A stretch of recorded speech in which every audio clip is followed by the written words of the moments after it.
good things come in three, right? Well, unless you're a Hong Kong movie trilogy that likes to recycle the same story over and over again. Hi, I'm the Artie Dans from the Asian Film Fans and Artie Dans YouTube channels, and welcome to this review of the Hong Kong and Chinese co-production film, The White Storm 3, Heaven or Hell. Let's check out what it's about.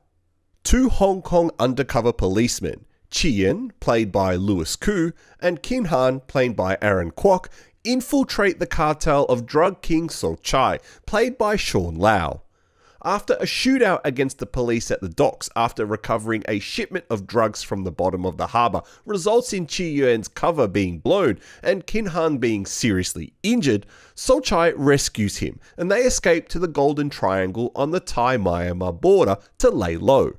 But So Chai is all about making money, and he learns that the local army commander is his ex-supplier and controls the entire meth and heroin trade in the area. After finding a way to get onto his payroll, So Chai continues to expand his business interests until Kin Han makes a call back to Hong Kong, where the combined forces of the Hong Kong police and the Royal Thai Army hunt down and destroy the drug operations and arrest So Chai. I'm going to be brutally honest with you. I feel like I've seen this movie before, and I know I haven't because it's brand new, but these Hong Kong drug lord escaping to Thailand to lay low and build up a new empire while the army comes and destroys it feels like a new Hong Kong movie plot right now, on top of all of those ICAC movies that they constantly do. Now, Herman Yau, he can direct a good action scene, and in fact, I've even got the first White Storm movie on Blu-ray disc. But can he direct an action scene that actually makes any sense? Now, the gunfights in this movie, they are seriously chaotic, and the edits are so fast, but it's really hard to keep track of what's going on and who's getting shot. And some of the gunfights are quite a few minutes long.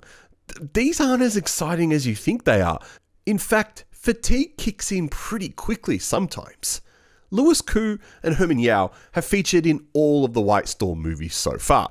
Louis Koo's character changes, while Herman Yau's always the director. First movie, a bit of trivia, also co-directed by Benny Chan.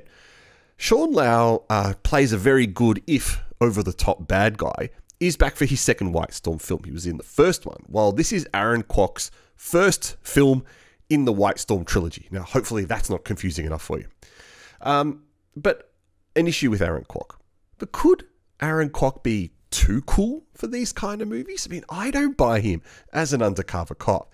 In fact, I remember his role in Project Gutenberg, and I'm reminded that he can play a crook really well. And to me, that's Aaron Kwok. That and his role in the detective movies. They are classic Aaron Kwok. Although some of you are probably going to say, oh, what about his role in The Monkey King?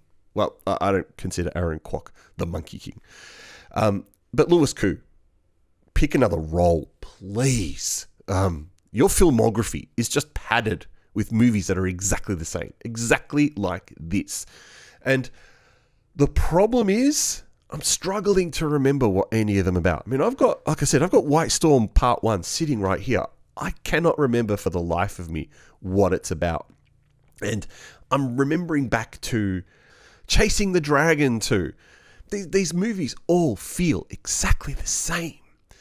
And this is also another example of why Hong Kong movies need new blood. All the regulars are in this film, except for Louis Chung and Philip Keung. And that's really weird, because they're always in every Louis Koo movie that he is in. So they must have been busy during the production of this movie. It's really, really weird, actually, not to see either of those two guys in this film. And while I mentioned the action was chaotic, and sometimes it's a bit fun, don't get me wrong, there is an abundance of CGI and those awful digital blood sprays that happen. And while CGI allows for bigger, bolder action scenes, and without all the environmental damage, because, you know, quite frankly, in this movie, they destroy a whole village in a jungle, you have to wonder, is any of that worth it considering how fake it looks? So overall, this is not the worst modern co-production from Hong Kong and China that have come out. Action movies that have come out. There's been worse. And there is definitely tentacles of Chinese censorship all over this movie. And what I mean by that is, think about a Western action movie. The police officers will just shoot the bad guy dead at the end. But in this movie, they have to arrest him. And I don't like that. That's pretty lame, I think. So I'm going to give this movie 2 stars. I think 2 stars is pretty generous for a average run-of-the-mill ho-hum action movie that's probably half an hour too long. But if you've seen it, what did you think of it? A lot of you are going to be wanting to watch it. A lot of you are probably going to really like it. So I'd be interested to know down below what you thought of it, and if I was, if I was wrong. Leave a comment below, press like if you enjoyed this video. Otherwise, I'll catch you next time we got another movie review.